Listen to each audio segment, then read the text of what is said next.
Objectives. Objectives are a great way to set goals and engage stakeholders and team members. In Kendis, objectives provide automated progress tracking. Access objectives.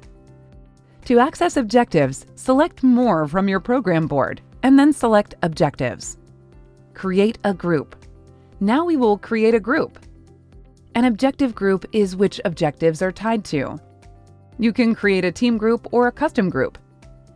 To create a custom group, select Add Custom. Then enter the name of your custom group and click the green checkmark. To create a team group, select Add Team and choose the team you want to add. Now we have groups where we can add objectives. Create an objective. To create an objective, click the plus sign next to objectives under the group which you want the objective to fall under. Write a description for your objective.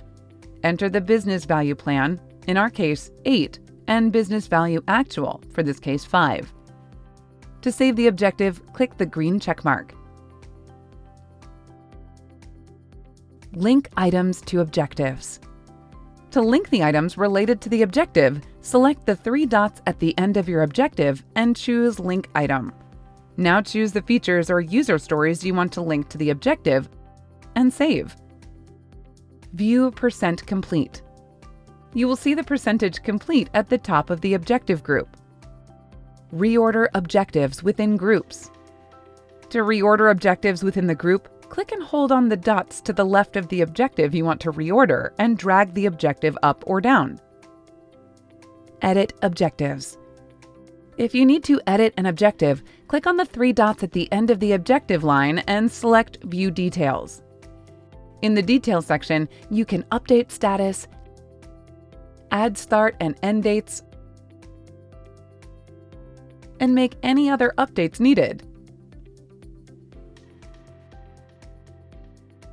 Objectives location depending on board state. Depending on the board state, the Objectives button will vary slightly. In the draft state, the objectives are found under More on the program board. Then expand the menu by clicking on More.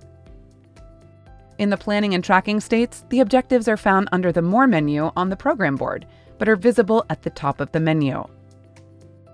For more information, visit help.kendis.io.